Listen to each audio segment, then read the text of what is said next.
Connectez-vous, chers frères et sœurs. Bonjour, bonsoir, bon après-midi.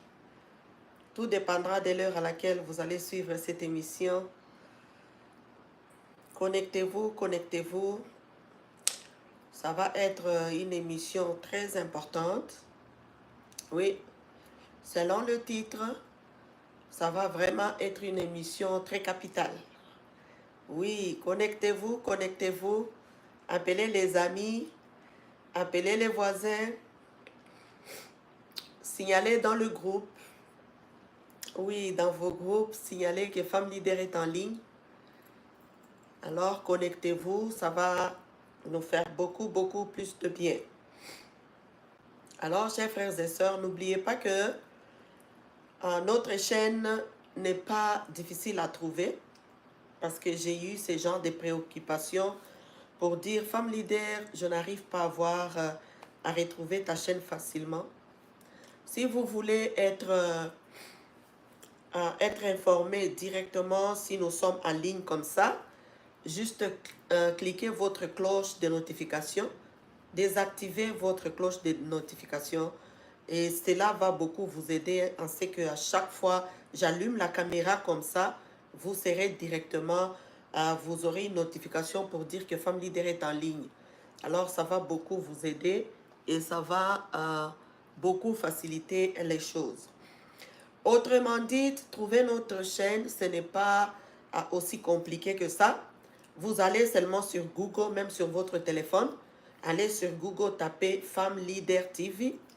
En un seul mot, Femme Leader TV. Une fois, quand vous tapez, avant que vous terminiez, vous allez voir déjà Femme Leader va apparaître. Parce que dans le moteur de recherche de Google reconnaît facilement notre chaîne. Alors, si vous tapez Femme Leader TV directement, vous allez voir que le nom Femme Leader TV va sortir. Vous cliquez dessus, vous allez être directement sur notre chaîne, sur notre page YouTube. Et si vous cliquez sur vidéo, vous allez voir toutes les vidéos que nous avons déjà faites. Et si vous voulez voir des lives, comme ces derniers temps, j'ai fait beaucoup de lives, cliquez sur live, vous allez voir toutes les lives. Et là, directement, si vous allez sur notre chaîne, à l'ouverture, vous allez voir le live qui est en direct comme maintenant. Maintenant, si vous allez sur notre page, vous allez voir que je suis déjà directement en direct. Ce n'est pas aussi compliqué que ça. Vous allez m'excuser, aujourd'hui, je suis encore un peu malade. Je suis encore enrhumée et tout ça. Comme je vous avais dit, je ne sais pas si je fais le Covid long ou si c'est quoi, je ne comprends pas. Depuis que j'ai commencé à prendre des vaccins, depuis 2020, chaque année, je prends toujours des vaccins. J'en ai pris 5 doses.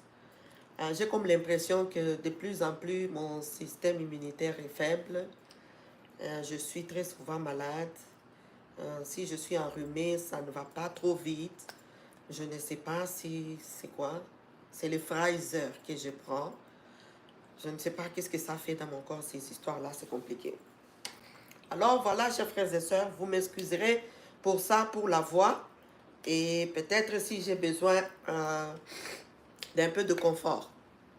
Alors, chers frères et sœurs, l'émission d'aujourd'hui est une émission très capitale.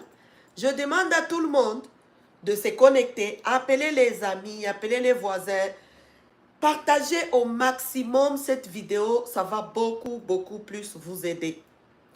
Comme vous avez vu sur le titre, aujourd'hui, je serai spécifiquement en France.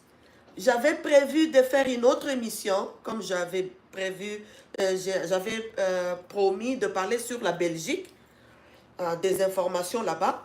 Mais j'ai vu que ces informations de la France sont très capitales parce qu'il y a beaucoup plus d'immigrants en France et beaucoup aussi parfois des immigrants qui ne comprennent pas encore bien le système et des choses.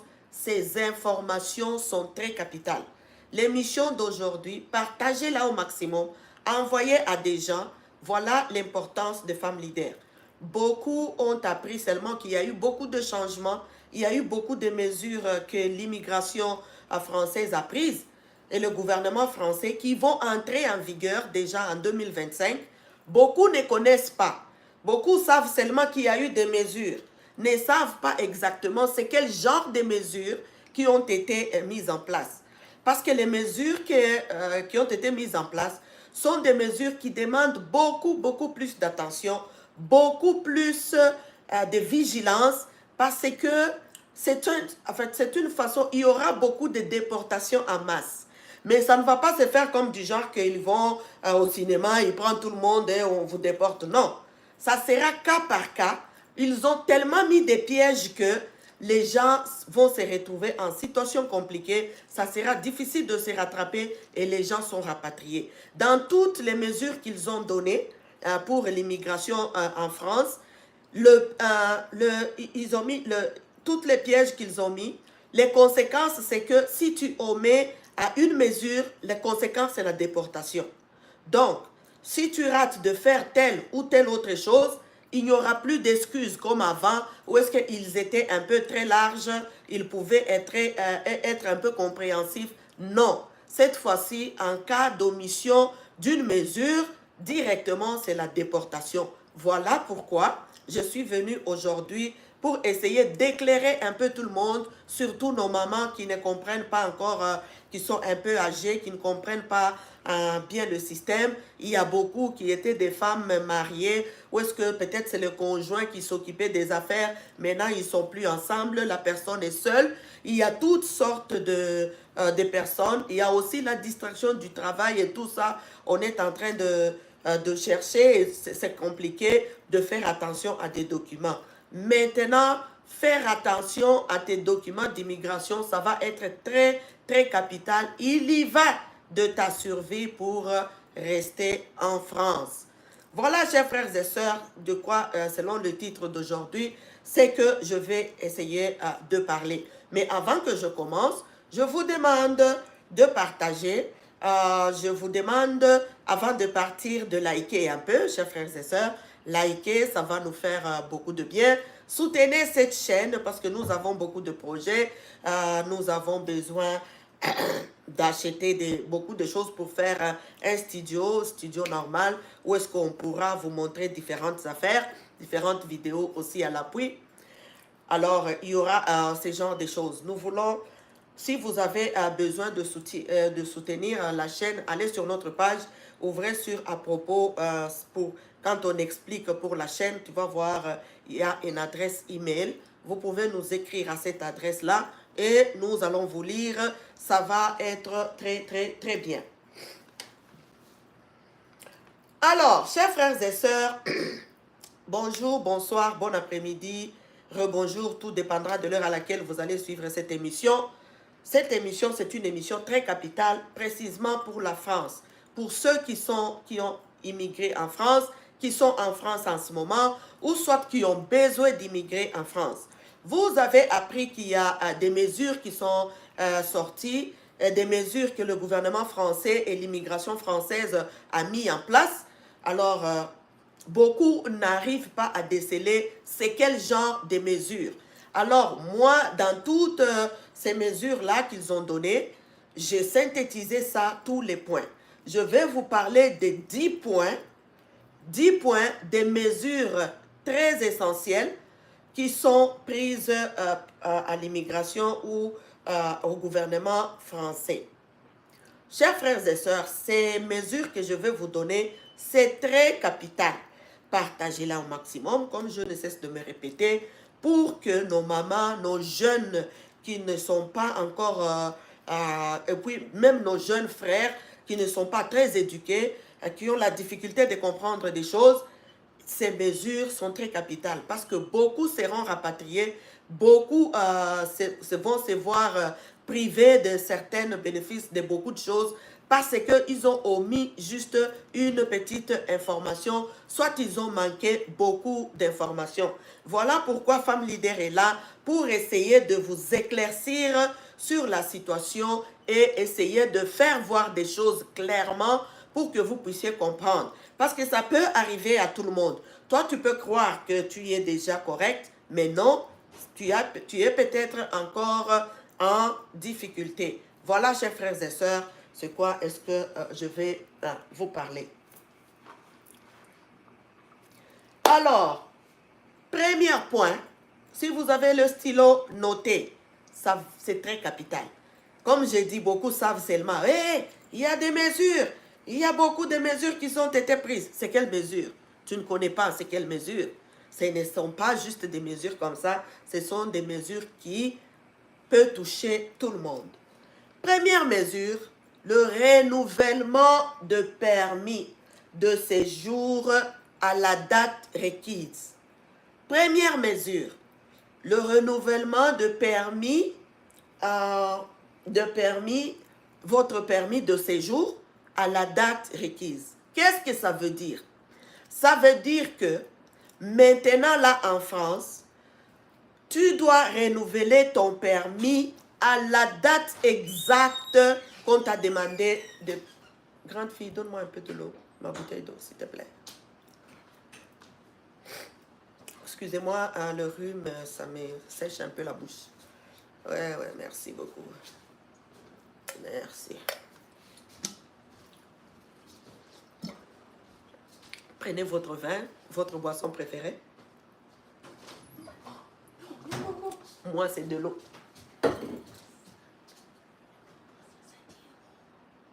Ah, ok. Oui, je sais. Ok.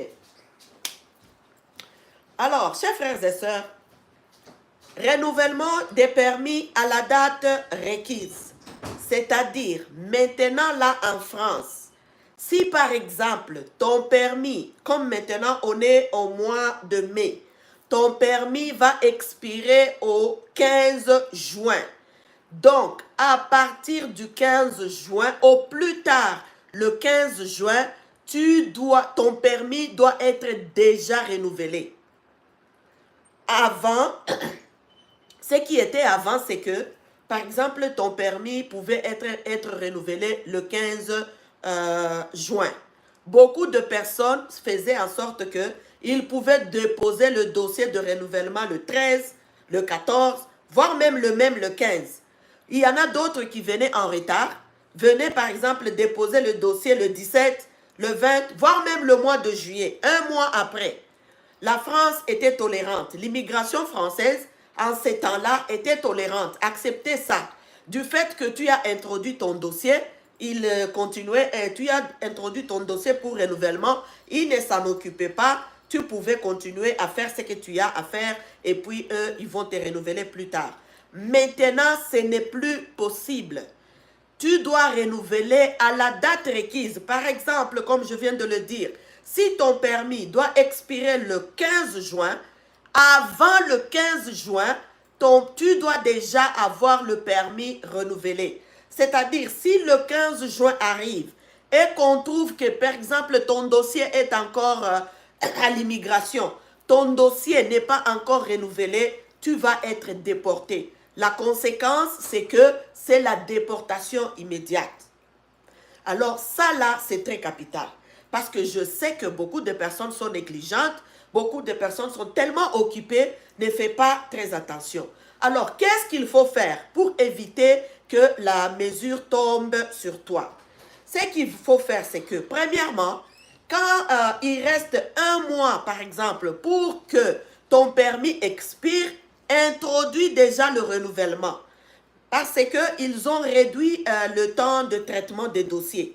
Ils ont tellement informatisé les choses. Le système d'immigration française maintenant est très informatisé. Alors, ils ont tellement informatisé les choses que le délai de traitement est très court maintenant. Pendant 2 semaines, si tu introduis ton dossier, dans 1-2 semaines, au plus tard 20 jours, ton dossier sera, tu auras déjà la réponse. Alors, ce qu'il faut faire, c'est que il faut introduire ton dossier avant la date d'expiration de ton permis de séjour. Deuxièmement, maintenant là, il ne faut pas vivre encore en désordre. Comme tous les papiers étaient tout partout, tu les jettes tout partout. Non, non, non, non, non. Maintenant là, ton dossier d'immigration, tu dois bien l'organiser, tu dois bien les ranger. À chaque fois que tu as ton pay stub, nous appelons ici les pay stubs, ton papier de paye, je ne sais pas, en français, papier de paye. Alors, si tu as ton papier de paye, tu ranges tous tes papiers de paie au même endroit, très bien proprement. Tous tes documents doivent être aux mêmes places au cas où on t'appelle d'urgence pour justifier, tu dois être prête. Ils ne vont plus accepter les justifications, ils ne vont plus être très larges comme avant. Si tu dépasses, ton permis devrait être renouvelé le 15 juin. Si tu dépasses le 15 juin, tu entres directement dans la catégorie des personnes recherchées pour être rapatriées. Ils ne vont plus accepter le dossier déposé après ta date d'expiration. Donc, si tu dépasses ta date d'expiration de ton séjour, c'est fini. Pour toi, la solution, c'est la déportation. Ce sont des mesures juste pour faire renvoyer beaucoup de personnes. Le diable réside dans les détails. C'est très capital cette histoire. Ne sois pas très négligente. Et puis, la mesure de prudence qu'il faut encore prendre. Chaque personne en France va vérifier ton permis de séjour. Si tu as un téléphone intelligent comme celui avec lequel je me filme en ce moment, tu peux même mettre ta date d'expiration dans ton téléphone et mettre l'alarme dessus. Donc, tu mets par exemple un mois avant, comme ça ton téléphone va sonner pour te rappeler que c'est le temps de renouveler ton permis de séjour. Inscrivez vos dates d'expiration à un bon endroit, à un endroit où est-ce que vous pouvez vous rappeler dans votre téléphone, dans votre carnet, sur je ne sais pas où. Il faut que votre date de renouvellement de permis de séjour reste dans votre tête. Ne l'oubliez pas, ne soyez pas en retard. Parce que si vous déposez votre date d'expiration, c'est le 15, si vous déposez le 14, vous êtes déjà en retard. Si le traitement doit prendre 2 semaines, ils ne vont plus accepter ça. Vous serez rapatrié. Ça là, c'est très capital. Prenez toujours des choses au sérieux. Ils vont ramasser des personnes comme ça parce qu'ils ont besoin de rapatrier beaucoup de monde. Ils savent que les immigrants, parfois ils sont négligents avec leurs dossiers, leurs documents. Voilà pourquoi ces mesures-là sont prises et sont très strictes. Ça, c'était le premier point. J'ai 10 points aujourd'hui. Cherchez votre bouteille d'eau. Deuxième point, deuxième mesure. Ces mesures que je vous donne, c'est des mesures officielles. C'est des règles qu'on a établies maintenant en France. Toutes ces règles que je vais vous citer ici, c'est des choses officielles. C'est sur ça que la France va se baser pour que traiter ton dossier, pour que tu restes, pour te rapatrier. Tout se base sur ces 10 points ici. Je les ai bien organisés pour toi. Deuxième point, intégration. Vous savez que sur notre chaîne, nous parlons de l'immigration et de l'intégration. J'ai toujours insisté sur l'intégration parce que l'intégration, ça va te sauver la vie, ça va t'aider à rester dans le pays. Quand vous entendez le traitement de dossier, j'ai déjà fait une émission pour donner vous donner un peu l'idée du traitement des dossiers. L'intégration est très capitale. Maintenant, sur le deuxième point, on exige l'intégration. Donc,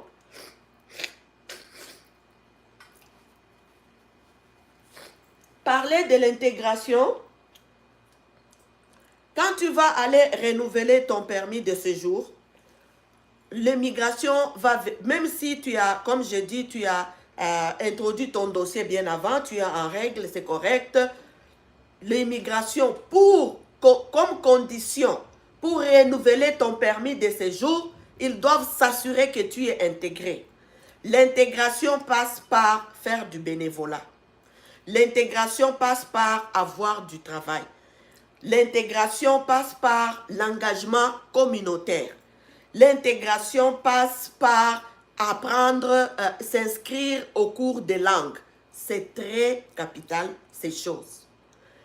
On ne peut pas te renouveler maintenant ton permis de séjour si on voit que tu ne parles pas bien français, si on voit que tu ne travailles pas, si on voit que tu n'as quelque chose qui justifie ton intégration, comme je viens de dire, tu n'es même pas engagé dans ta communauté. Aussi, tu ne fais même pas du bénévolat. Donc, maintenant, à chaque renouvellement de votre permis, on va vous demander les preuves de votre intégration. Vous devriez prouver votre intégration par le biais du travail. Vous allez dire, je travaille, je suis en fonction en ce moment, ça, c'est pas, ça passe.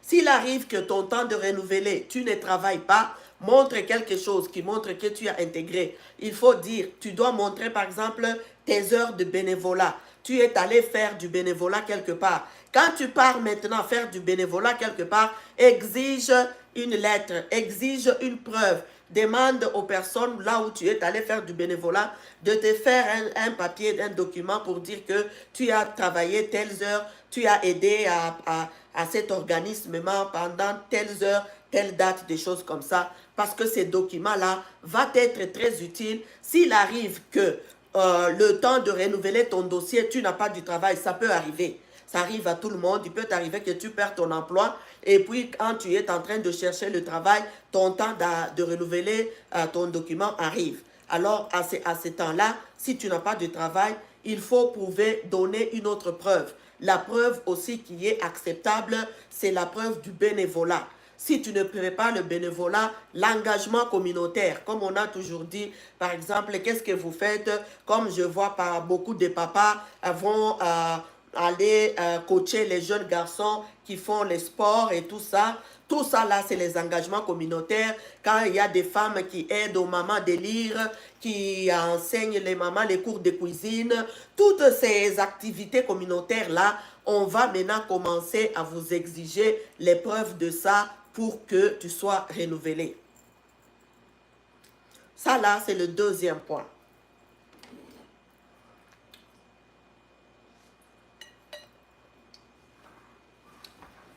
Troisième point. Écrivez. Premier point, renouvellement de permis à la date requise. Deuxième point, donne-moi de l'eau s'il te plaît, remplis. Tu dois montrer les preuves de l'intégration. Troisième point, emploi. Emploi, emploi. Ça va être très difficile maintenant. Si toi, tu reçois que les aides de l'État, ça sera très compliqué de te renouveler. Écoutez-moi très bien à partir de ce point 3, parce que ça va se suivre. Ils exigent maintenant, tu dois prouver, donner les preuves que tu travailles en France pour être renouvelé. Tu dois montrer les preuves. Si toi, tu ne travailles pas, ça fait trop longtemps que tu reçois toujours les aides de l'État, tu n'as jamais travaillé, ou soit tu ne travailles pas souvent, ça va être très compliqué pour toi maintenant. Si on te ramasse, par exemple dans un restaurant, par hasard, on te ramasse, on t'envoie pour rapatrier, on t'envoie, je ne sais pas, chez les juges, il faut que tu justifies ce que tu fais en France en ce moment. Longue période de chômage, reconversion, prendre beaucoup d'aide. Si tu ne travailles pas, ça fait très longtemps que tu es toujours dans l'aide sociale, tu ne seras pas renouvelé, même si tu en as droit. Parce que ça faut voir que tu n'as pas de travail. Alors, qu'est-ce qu'il faut faire pour contrer cette mesure-là? S'il arrive que ton temps arrive, toi qui as toujours été dans les aides très longtemps, toi qui reçois toujours les aides, tu ne travailles pas. Même si tu as ton 10 ans de séjour, tu ne vas pas le renouveler si tu restes dans le chômage cette fois-ci. Comment contrer cette mesure-là pour que tu sois renouvelé? Première des choses, trouve un travail. S'il arrive que ton temps de renouveler arrive et que tu n'as pas du travail, va faire une petite formation de reconversion. Par exemple, toi, tu es par exemple chimiste. Tu n'as pas trouvé du travail en tant que chimiste. Va te faire une petite formation de reconversion. De te dire que, ok, en attendant, je peux faire jardinier. Ok, je vais faire une petite formation pour faire le jardinage. Donc, pour qu'on puisse te renouveler, si tu n'as pas du travail, il faut montrer la preuve que tu es en train de faire une reconversion. Tu es en train de prendre des cours, tu es en train de faire un petit stage, tu es en train de prendre une petite formation pour te reconvertir, chercher dans le domaine où est-ce qu'il y a du travail. Avec cette explication, là maintenant, on peut te renouveler si tu ne travailles pas. Si tu ne montres pas les preuves des reconversions, ça fait très longtemps que tu prends les aides de l'État. Toi qui as ton 10 ans là, je pense que ça sera tes 10 dernières années en France. Si tu ne prends pas ces mesures au sérieux. Comme je suis en train de donner des mesures comme ça, chacun prend selon ta situation. Si c'est le numéro 3 qui s'applique à toi, prends des notes, écris, c'est très capital. Toi qui, ça fait des années, tu ne travailles pas, mais tu reçois des aides. Les aides à ton renouvellement. Tu ne seras pas renouvelé si tu n'es pas en train de travailler ou soit si tu ne montres pas les preuves des reconversions.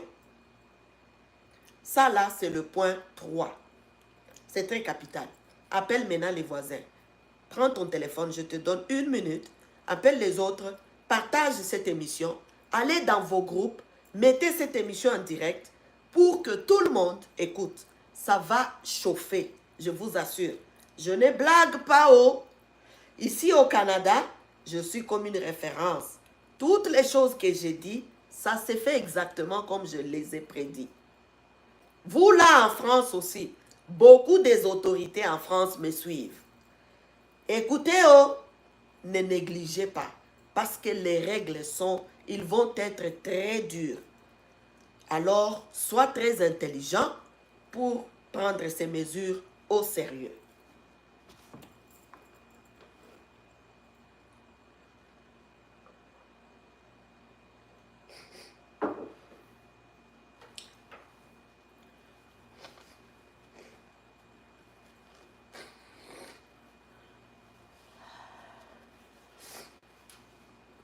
Ok, excusez-moi, je ne me sens pas encore bien. Ok, on était à quel point? Le point 3. Le point 4. Condamnation pénale. Oui. Si tu as des problèmes à la justice, si tu as été condamné, si tu as beaucoup de problèmes de casier judiciaire, tu vas être rapatrié. À ton renouvellement de permis, tu ne seras pas renouvelé, on va te rapatrier. Si tu as des problèmes avec la justice, tu as déjà été condamné, mais si tu as déjà été condamné et que tu as purgé ta peine, je pense que tu n'as plus de problème depuis que tu es sorti de la prison, il n'y a pas de problème. Je pense que là, ils vont être indulgents. Alors, si tu as déjà été condamné, si tu commets très souvent des infractions mineures, sachez maintenant qu'au renouvellement des permis, là, on va se référer à ton casier judiciaire pour voir quelles sont les infractions que tu as déjà commises en France ou soit quelles sont les peines que tu as déjà fait en France. Alors, tout ça là, tous les délits mineurs là, tous les délits mineurs peuvent engendrer l'expulsion. Pour les délits mineurs, on ne va pas t'attendre seulement au renouvellement des dossiers. Même en circulant comme ça, tu commets une autre petite infraction, la police t'attrape. Comme on vous a toujours attrapé, tu dis, hein, vous vous insultez. Comme j'ai vu dernièrement des petites vidéos, je salue la maman, c'est Kabibi Loba, une chaîne qui s'appelle Kabibi Loba, je te salue. J'ai vu la bagarre des grandes dames. La grande bagarre. J'ai ri jusqu'à... J'ai failli mourir de rire. Excusez-moi, c'était trop fort pour moi. C'est le genre d'infraction. Vous vous battez comme ça, la police arrive. La police vous ramasse, vous amène en garde à vue. J'ai toujours entendu beaucoup de personnes, hein, même si tu portes plainte, quand je vais en garde à vue, c'est 24 heures garde à vue et puis je vais sortir. Maintenant, ce n'est pas comme ça, oh. Quand tu vas en garde à vue maintenant, ils vont aller checker ton casier judiciaire. S'ils trouvent que tu as toujours fait des délits mineurs, tu as déjà fait la prison, blablabla, bla bla, tu vas être rapatrié. Ça ne va pas attendre au renouvellement de ton permis. Même si tu as un permis de séjour valable, mais on te trouve que tu as encore commis une autre infraction, on vérifie ton casier judiciaire, on remarque que tu as toujours fait ce genre de choses, tu as toujours des petits délits mineurs et tout ça, ça va être compliqué pour toi, tu vas être rapatrié. Maintenant, les rapatriements, ça ne demande pas que tu tues quelqu'un. Non, juste des petits, tu as déjà fait des petites choses. Si on te ramasse maintenant, alors tu vas être rapatrié. Je demande à tout le monde, vous qui avez un comportement impulsif, vous qui n'arrivez pas à supporter, à vous calmer, faites le yoga, c'est le moment. Va prendre les cours de yoga, va en ligne, c'est gratuit. Fais un peu de choses pour essayer de te calmer. Évite la bagarre. Parce que si tu commets une infraction, tu peux te dire, oh, c'est juste la bagarre. La bagarre peut te faire en sorte que tu te retrouves au pays. Tu seras rapatrié quand ils trouvent que dans la bagarre, tu avais vol à l'étalage, on trouve ton casier judiciaire, tous tes petits délits là, ça va ressortir et on va te rapatrier pour ça parce qu'ils ont une raison. Ne donnez pas la raison, calmez-vous. Hein? On va commencer maintenant à faire ça. Calmez-vous un peu, évitez les réactions impulsives, évitez d'être trop franc, hein, trop fort dans les réactions. Évitez ça. Calmez-vous, soyez d'un tempérament calme, pratiquez. Je pense que ce n'est pas facile. Pratiquez-les, ça va vous aider. Comme j'ai vu cette bagarre-là, j'ai vu la grande bagarre des dames qui se bagarraient. Alors, ça là, ce genre de comportement, maintenant, si on t'attrape, ça ne va pas être bien pour toi. Ça, c'est mon quatrième point. Condamnation pénale des délits mineurs, toutes ces infractions-là peuvent engendrer une expulsion. Ça va dépendre aussi de la discrétion du juge ou de la personne qui aura ton dossier.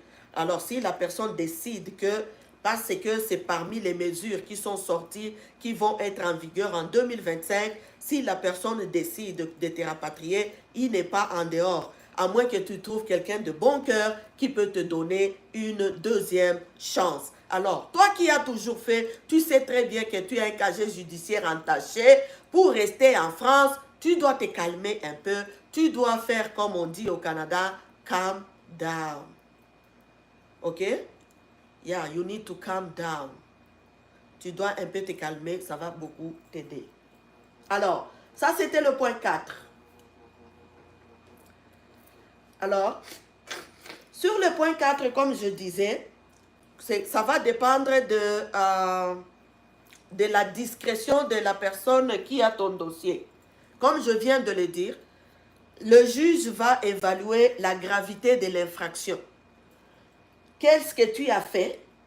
Nombre d'années sur le territoire. Donc, pour être sauvé, quand tu te retrouves dans une situation où est-ce que tu as déjà tu as une condamnation pénale, ou soit tu as un casier judiciaire, tu as déjà commis des délits mineurs. Je parle surtout à vous les papas, à vous les mamans. Vous avez des jeunes qui ont 19 ans, 20 ans, 25 ans, 22 ans, 23 ans, qui sont des enfants qui n'écoutent pas, ça peut arriver à nos jeunes, qui ont déjà allé en garde à vue avec des petites choses et tout ça, des petites infractions. Dites à vos enfants, écoutez, voilà pourquoi, appelle-les, renvoie-les cette émission, c'est très capital. Alors, qu'est-ce qui va faire, qu'est-ce qui peut sauver la personne si tu as par exemple ton jeune qui est dans cette situation-là? Parce qu'il y aura des situations du genre que on rapatrie tes enfants, toi la maman tu restes ou soit les parents restent, on rapatrie les enfants. Imaginez que les enfants, vous n'êtes pas au pays, on rapatrie vos enfants là-bas, ils vont faire quoi? Ils vont devenir quoi? Alors, des parents responsables, c'est le moment d'avoir une conversation avec vos jeunes. C'est le moment d'avoir une conversation avec ton enfant là qui n'écoute pas trop. Appelle-le, Fais-le prendre conscience que maintenant, là, la récréation est finie. Oui, fini la récréation en France. Le sifflet, bien, on vient de siffler. Tout le monde doit maintenant rester en ligne et organisé. Si vous n'allez pas écouter cette émission, ça sera très difficile pour vous. Vous vous rappellerez de cette émission-ci. La récréation en France est finie. Fini la récréation. Toi qui étais habitué à pavaner partout, calmez-vous. Parce que la récréation vient de prendre fin, on vient de siffler tous les élèves en ligne en ordre pour retourner chacun à sa place. Pour éviter ça, si tu as été condamné, si tu as des délits mineurs, pour juger, ils vont prendre cet aspect. Alors, il faut que tu sois dans cet aspect pour échapper à la déportation. On va voir la gravité de l'infraction.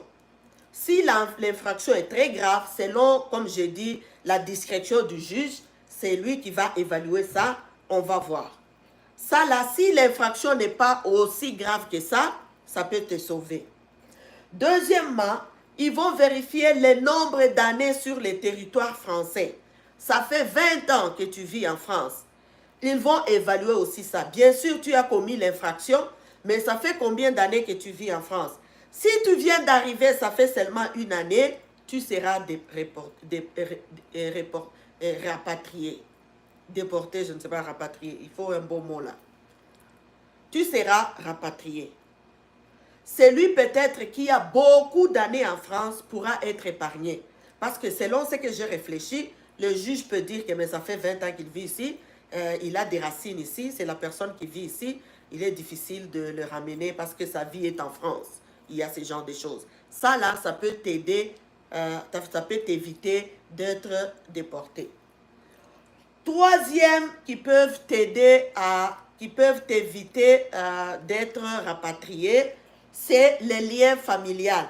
Comme je viens de le dire, si on vérifie, il y a un jeune de 22 ans qui vient de commettre une infraction grave, par exemple, et que on juge cela, on se trouve dans une situation telle qu'il doit être rapatrié. On va voir la situation familiale de ces jeunes-là. Si ces deux parents sont en France, je pense qu'il va éviter d'être rapatrié parce que, comme je viens de le dire, ils vont aussi étudier ça pour dire qu'il n'a pas d'attache dans le pays d'origine. Tous ses parents sont en France.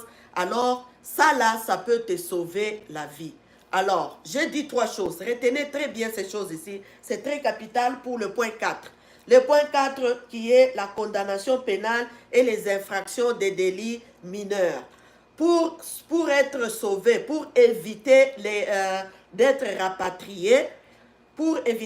rapatrié, il y a trois choses qui vont prendre en compte. C'est très capital.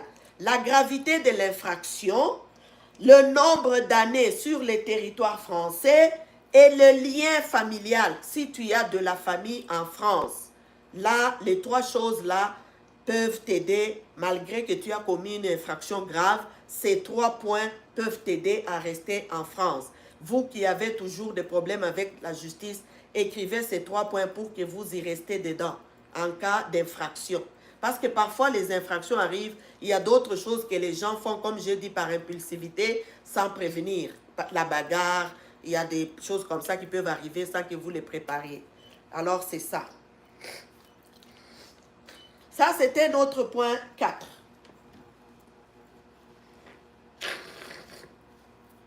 Notre point 5. Le point 5, c'est pour le visa visiteur, les visas de tourisme. Là, ils ont encore coincé aussi.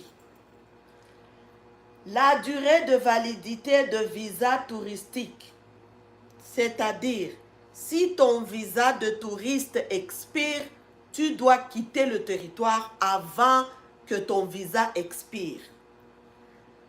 Écoutez-moi bien, ici, il y a un piège.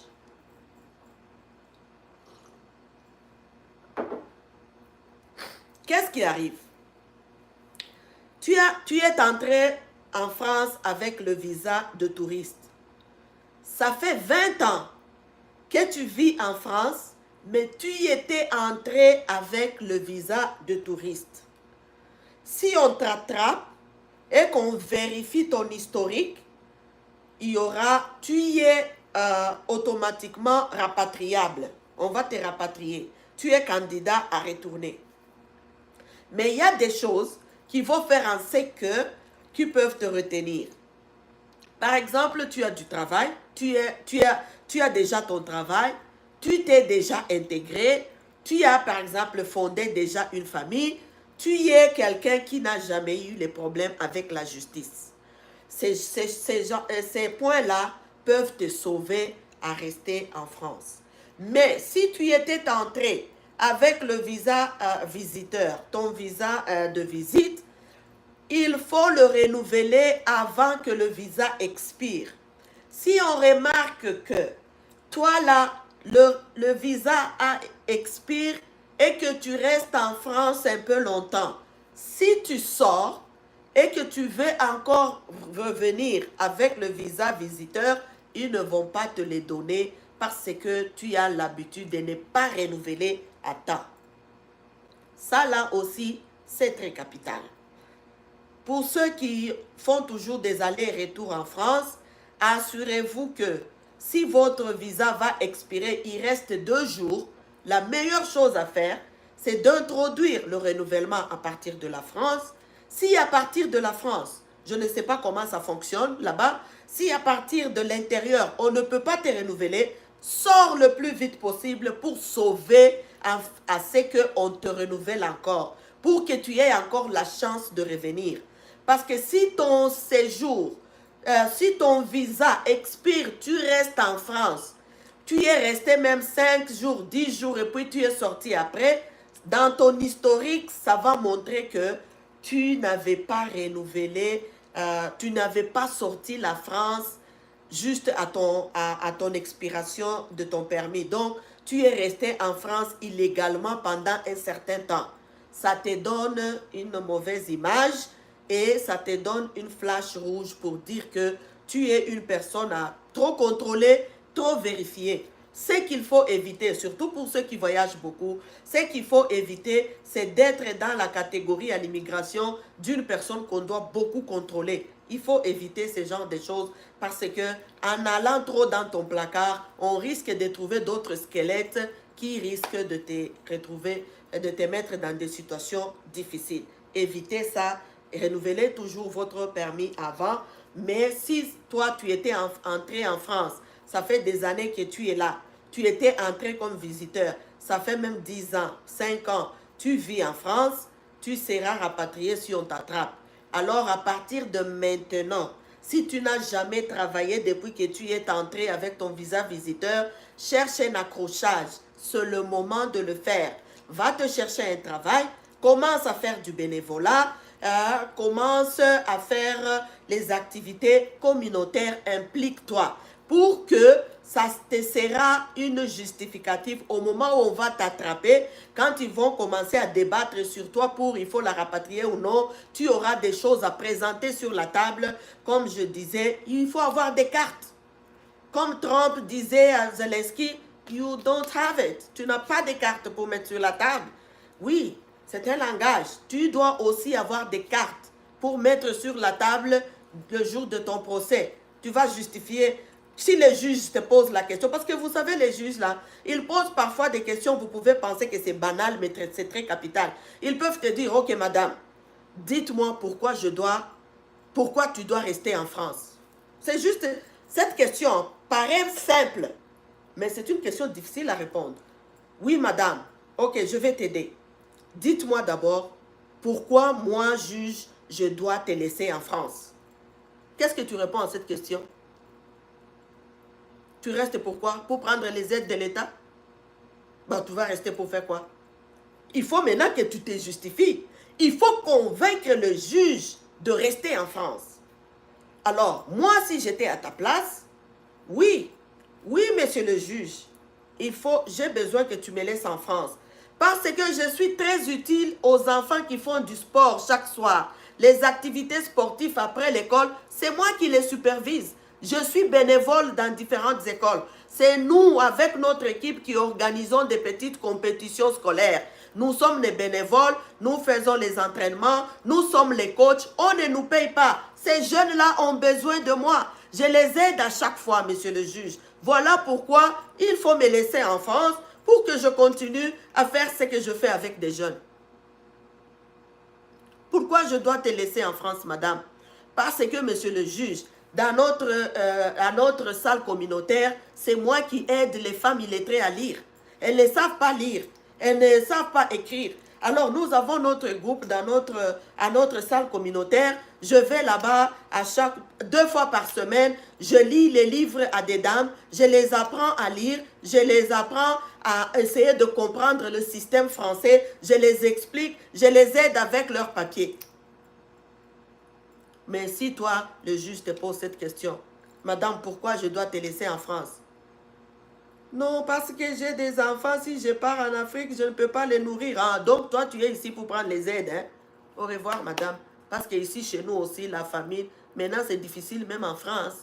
Alors, ok, tu dois avoir des justificatifs. C'est ce que moi, j'appelle les accrochages. Tu dois voir où est-ce que tu vas t'accrocher pour survivre. Ça, c'était notre point 5. Je ne sais pas, je suis à combien de minutes? Peut-être 2 émissions. Ok. 1, 2, 3, 4. 5e point, j'ai dit le visa visiteur, visa touristique, j'ai expliqué. 6e point, ressources financières. Ressources financières suffisantes. Oui. Maintenant, si tu demandes le visa visiteur en France, tu dois prouver que tu as l'argent pour vivre en France. Maintenant, pour ceux qui vivent en France, comme je dis, si tu vis déjà en France, tu dois justifier que tu as un emploi. Si par exemple la police t'attrape et trouve que tu n'as pas de papier, mais si tu n'as pas de papier, dans cette situation-là, tu dois montrer que tu as un emploi, tu travailles. Tu dois prouver que tu as assez de moyens pour survivre. Par exemple, si tu vis chez quelqu'un qui a un travail, ça peut t'aider parce que tu vas dire que je vis chez ma tante qui travaille à tel endroit. Donc, tu es protégé avec ses moyens financiers. OK. Et puis, tu dois être indépendante financièrement. Donc, maintenant, là, si on t'attrape, on trouve que tu n'as pas de papiers, il faut que tu aies un travail. Il faut que tu montres, pour rester en France, il faut que tu montres que tu as des moyens de subsistance. On ne veut plus, si on t'attrape, on trouve que tu prends toujours beaucoup des aides de l'État, ça fait 20 ans, ça fait 10 ans que toi tu prends toujours les aides de l'État, il te sera difficile de rester, ils vont te rapatrier. Alors, il faut que tu montres un peu que tu travailles, tu te débrouilles un peu, tu as tes petits moyens pour survivre. Comme je dis toujours, ça là, c'est très capital. Il faut faire très, très attention. Ressources financières. Si tu veux demander pour entrer en France maintenant, même pour visiteurs, même pour étudiants, même pour je ne sais pas comment, tu dois présenter les preuves de fonds, les preuves d'argent, à un certain montant d'argent. Ça déjà au Canada, ça se fait. Au Canada, ça fait très longtemps. On n'entre pas sans montrer les preuves de fonds. Alors en France, vous entriez sans montrer les preuves de fonds de subsistance. Tu pouvais juste montrer ton visa. En France, si tu as seulement ton visa, tu passes à l'aéroport, tu entres. Maintenant, ça ne sera pas comme ça. Hein. Il faut montrer l'argent que tu vas vivre en France. Si tu as demandé le visa, si tu viens temporairement, si tu viens pour un certain temps, on va te montrer les preuves de fonds de subsistance. Donc, si tu veux venir, tu gardes un 5 000, un 10 000, un 20 000. Ça dépend du temps de ton séjour. On ne va plus faire entrer des gens comme au marché, comme avant. C'est fini. 7e point. Je dois aller vite parce que faut que j'arrête cette émission. Je ne sens pas très bien. La santé et la sécurité en France. Septième point, le problème de santé publique. Si tu es... Bon, ça là, c'est un point qui est... Il y aura beaucoup de contrôle. Hein? Maintenant, quand ils vous attrapent, ils doivent contrôler. Surtout quand tu... ça, ce n'est pas vraiment quelque chose où ils vont rapatrier des gens. Mais il faut éviter. S'il y a des vaccins à faire, il faut faire des vaccins. Parce qu'ils ont dit que la santé et la sécurité pour la France. Donc, la santé publique. S'il y a des maladies contagieuses, si tu as une maladie contagieuse, il faut aller à l'hôpital, aux organismes, prendre tes médicaments et tout ça. Si par exemple, comme il y a des personnes qui ont par exemple la tuberculose, si tu as la tuberculose et que tu ne prends pas bien tes médicaments, si on t'attrape, on va te rapatrier parce que tu y deviens un danger public.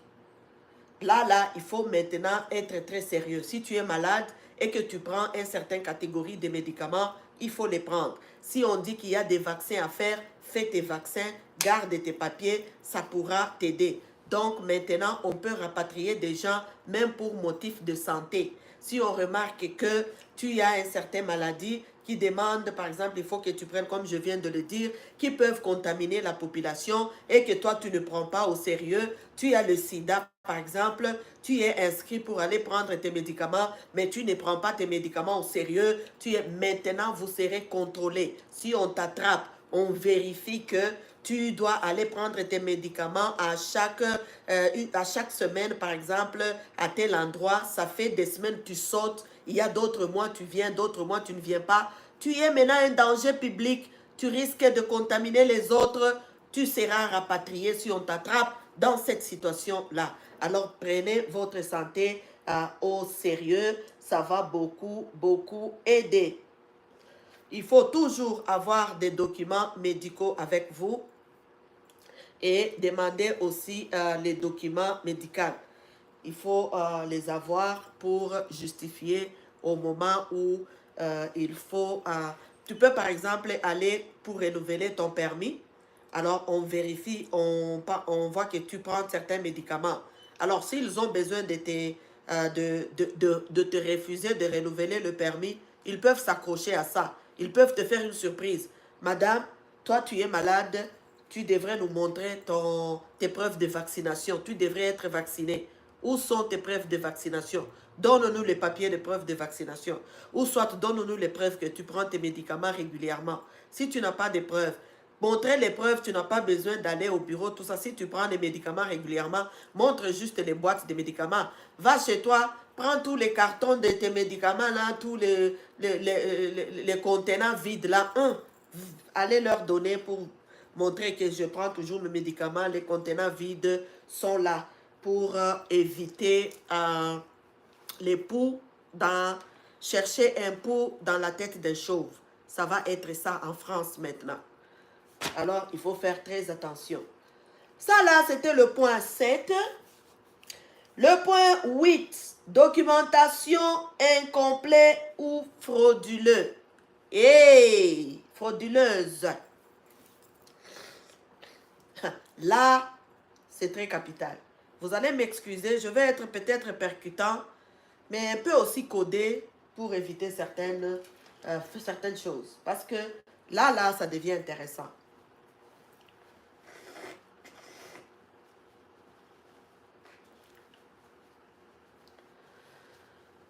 Oh là là, oh là là. Excusez-moi. C'est ça, c'est genre des vaccins. Depuis que j'ai pris les vaccins de Covid, ici, ça ne va pas là. Alors, point 8, c'est très capital. Chers frères et sœurs, là, ça devient très intéressant. Les amis, je vous ai dit, la France a informatisé tout son système d'immigration. Les faux papiers ne vont plus passer Ça ne va plus passer parce qu'ils ont mis des systèmes en sorte que on va te retrouver. Ils ont mis des codes, des signes au papier officiel. Ils le savent. Même si on fait les réseaux faux exactement, maintenant, ça ne va plus passer. Je ne sais pas comment ils vont faire. Je ne sais pas si ça sera comme un passeport. Vous voyez, le faux passeport ne passe pas aux aéroports. Hein. Parce que si vous le scannez, il va montrer que c'est un faux passeport.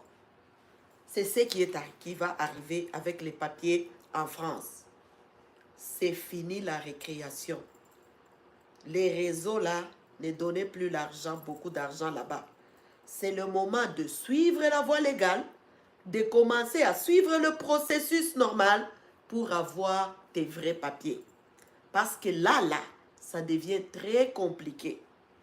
Parce que si tu as même des faux papiers, tu les présentes, ils vont peut-être prendre tes empreintes, ils vont tuer dans le cadre rouge. Tu vas être retrouvé.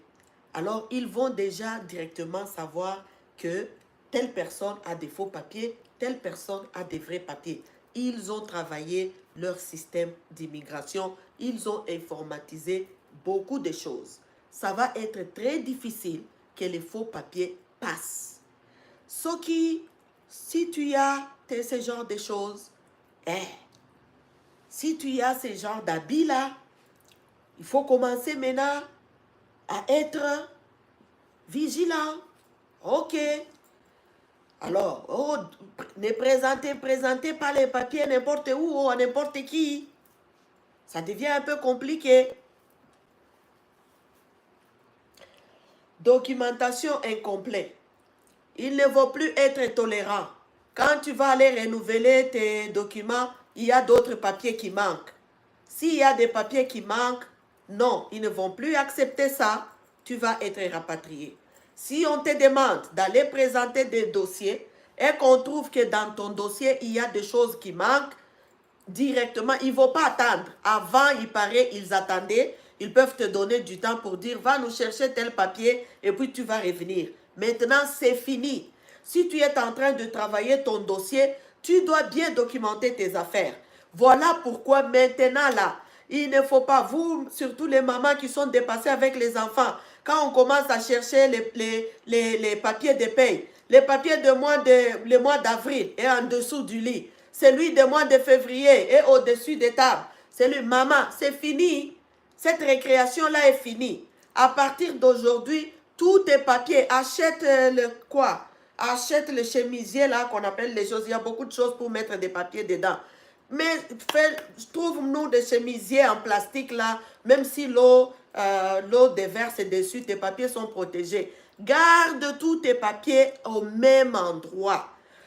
Plus question de justification, de dire, ok, oh, il te manque tel papier. Maintenant, là, ils ont dit qu'ils ne vont plus être tolérants. Un papier manquant, on t'inscrit directement à une personne à rapatrier. Parce qu'ils n'auront plus le temps là de t'attendre que tu ailles chercher. Non, non, non, ils n'ont plus ce temps-là. Tout ça, c'est des mesures pour faire en sorte... Parce que le plan, c'est quoi? Le plan, c'est de rapatrier beaucoup plus de monde. Alors, il suffit de moindres pépins, d'une petite chose. Directement, tu es déclassé. Ils ne vont plus te donner du temps. Non, non, non, non, non. Ils n'ont pas ce temps-là. Alors, voilà. Maintenant, c'est fini. Pour dire que je m'en vais chercher les papiers, tu vas faire 2 mois. Tu reviens encore avec le même dossier. Non, non, non, non, non. Ça ne va plus être comme ça. Avant d'aller te présenter, assure-toi que tous tes dossiers sont très bien rangés et corrects. Plus question de dossiers manquants. Plus question des faux papiers ne vont pas passer parce qu'ils ont mis des mesures. Ils ont fait des codes, ils ont fait des signes sur leurs papiers. Ce sont des choses secrètes. Alors, c'est très compliqué. Vous qui avez ce genre d'habits-là, c'est le moment, petit à petit, avant qu'on t'attrape, c'est le moment d'aller chercher juste dans les voies normales, petit à petit, introduire les dossiers. Ça va beaucoup vous aider. 9, avant de finir, 9.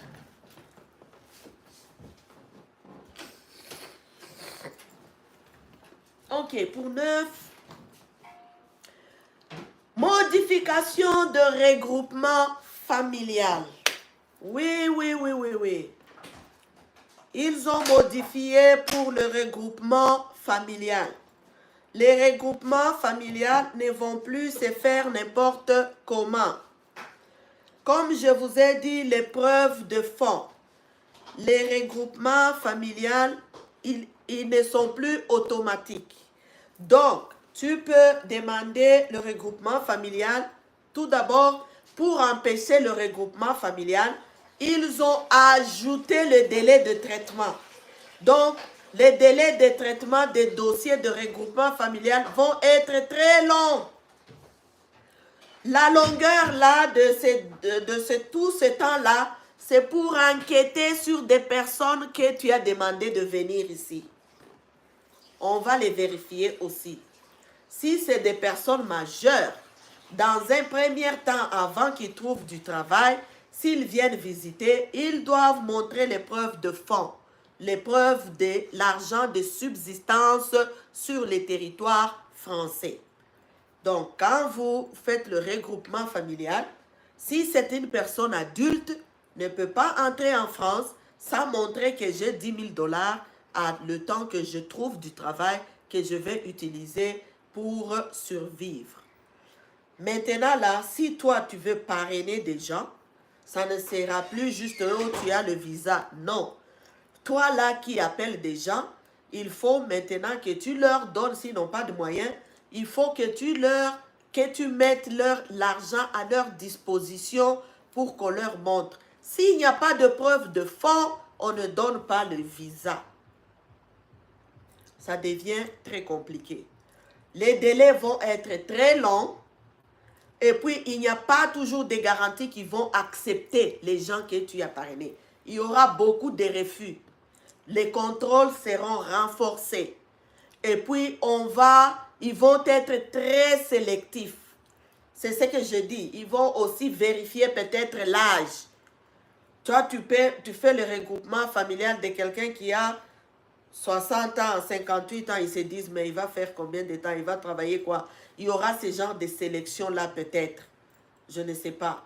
Alors, leurs critères de sélection, ça reste secret. Mais sauf qu'ils ont mis la mesure dans les nouvelles règles d'immigration. Ça va être très difficile de parrainer des gens. Avant de faire entrer les gens, tu dois montrer les preuves de fonds.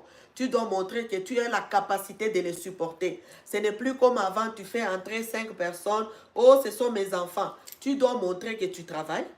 Tu dois montrer l'argent dans ton compte que tu vas acheter la nourriture. Quand ils vont arriver, il y aura ce genre de contrôle-là.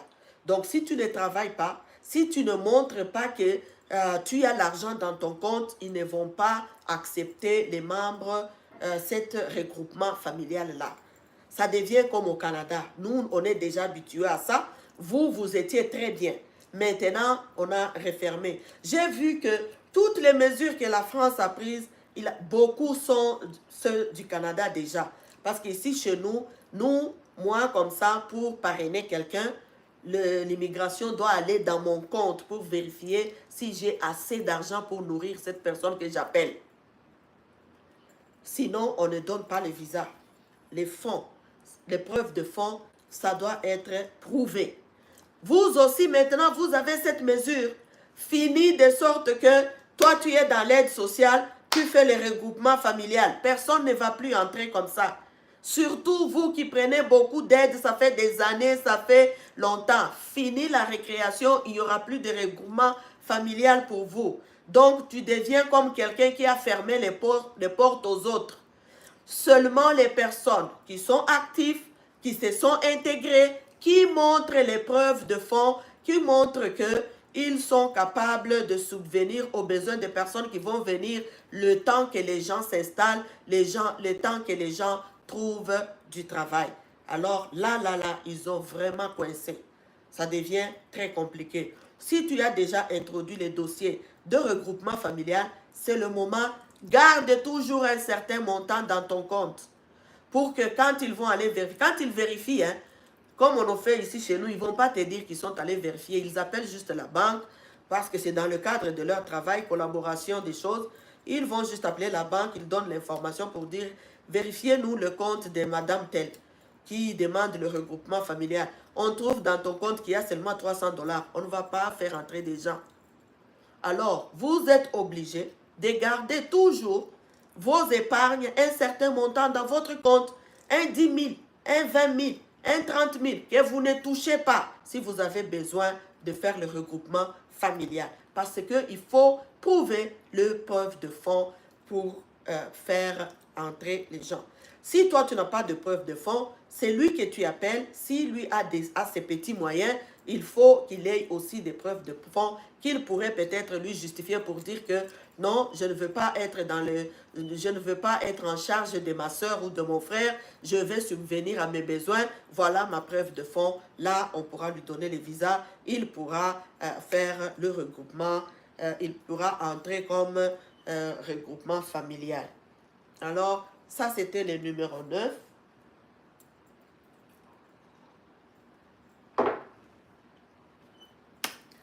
Numéro 10, qui est le dernier,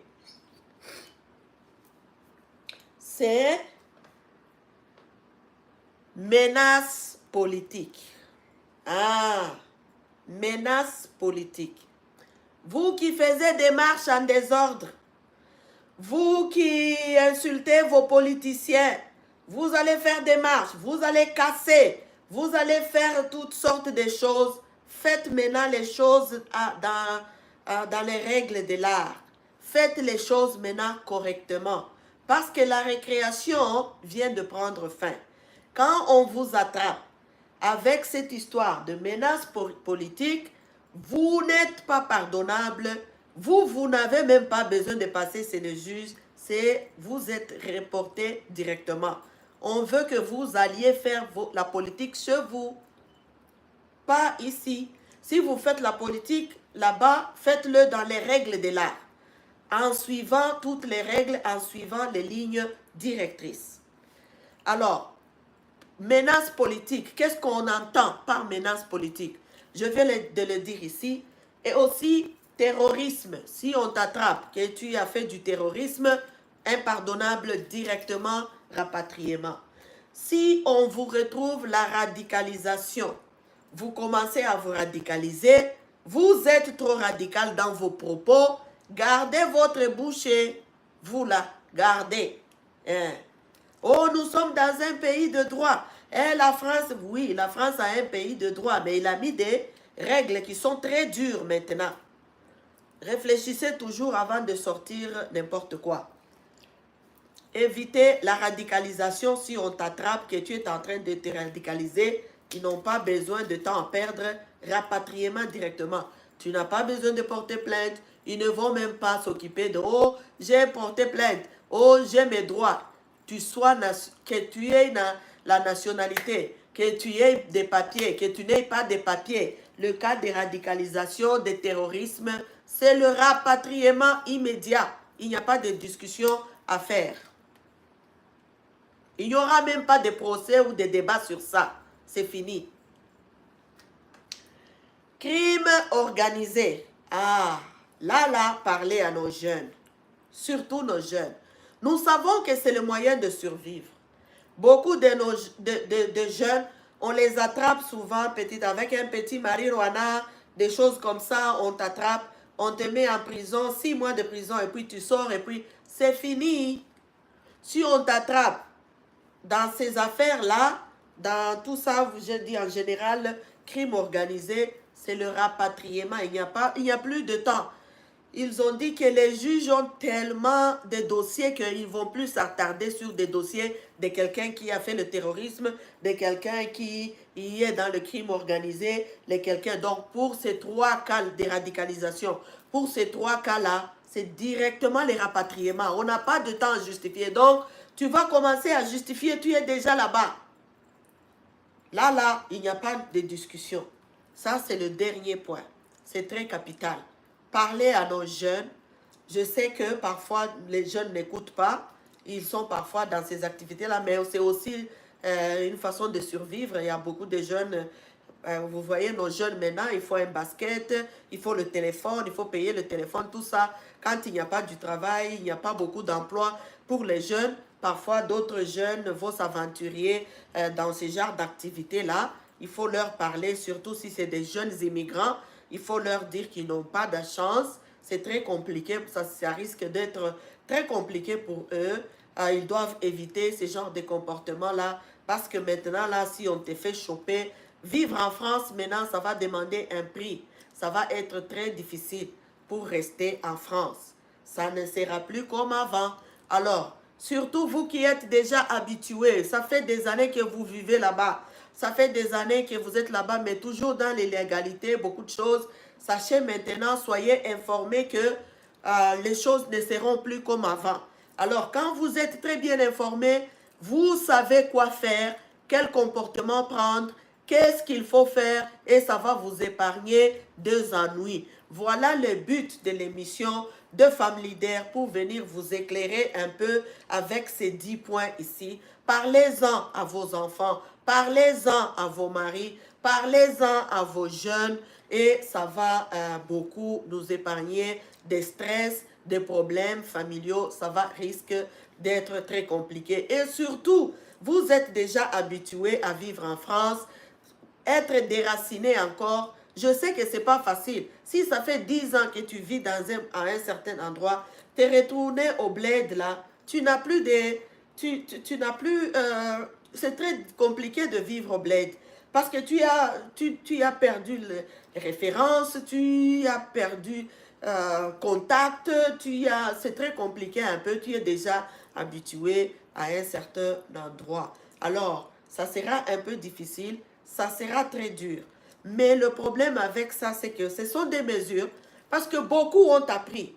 J'ai entendu parler, les gens ont seulement, beaucoup seulement savent que il y a eu des mesures, il y a eu des mesures. Les gens ne savent pas c'est quelles mesures. Je viens de vous détailler 10 points de ces mesures-là. Ils sont 10 ces mesures-là. C'est des vraies mesures. C'est dans ces 10 points ici où est-ce que tout va se jouer. Alors, vous qui savez que vous n'êtes pas très éduqués, vous ne comprenez pas bien les choses, ce n'est pas la fin du monde. Je vous donne toujours conseil. Si vous savez que dans ces 10 points ici, vous vous êtes retrouvés dans un point ou deux, trois, c'est le moment. Si vous ne savez pas par où commencer, ce n'est pas aussi grave que ça. Allez voir des organismes.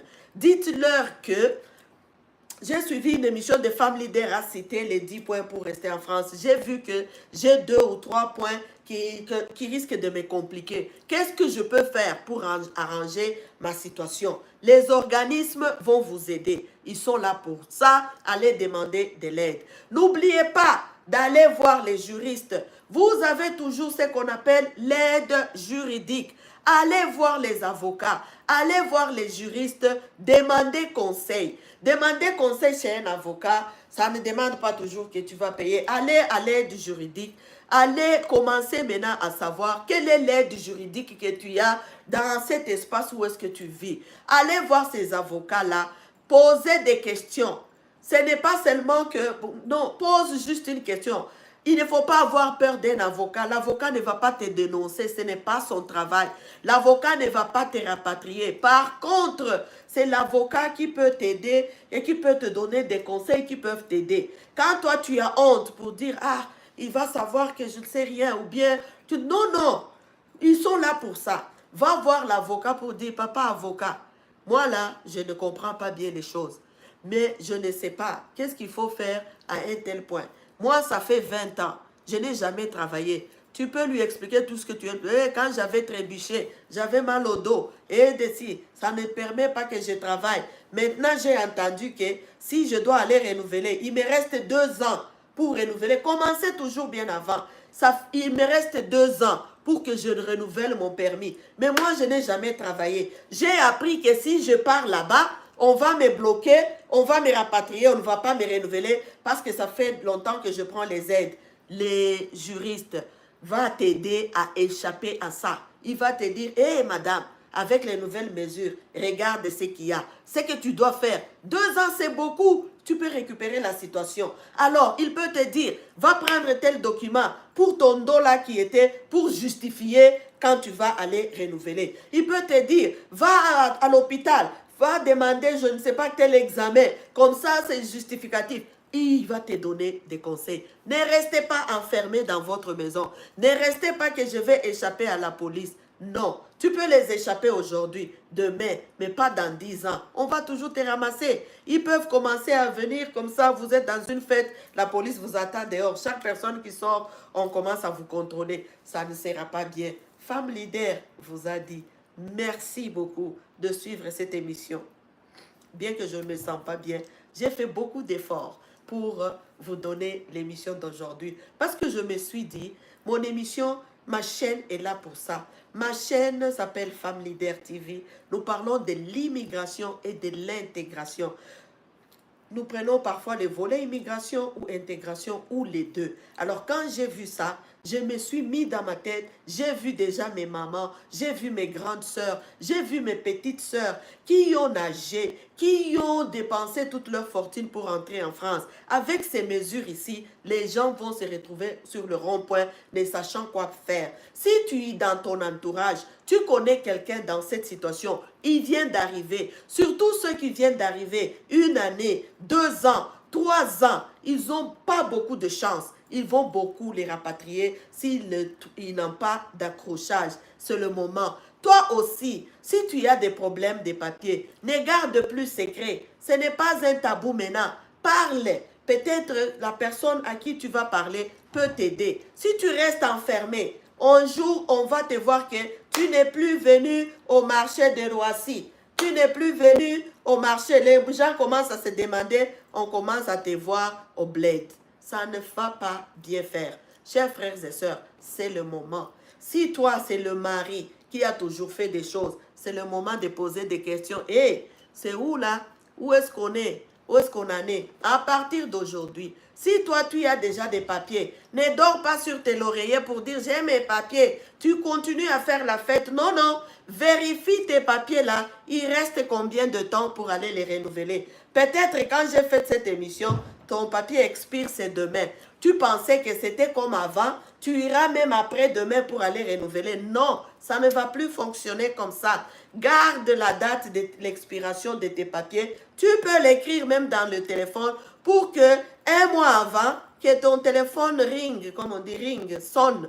Que ton téléphone sonne pour dire que hey, le temps est proche pour renouveler tes papiers, pour ne pas oublier. Parce que la grande surprise, il va être en ce que tu arrives pour renouveler, on te dit que madame, c'est déjà en retard. Tu devrais le faire depuis hier.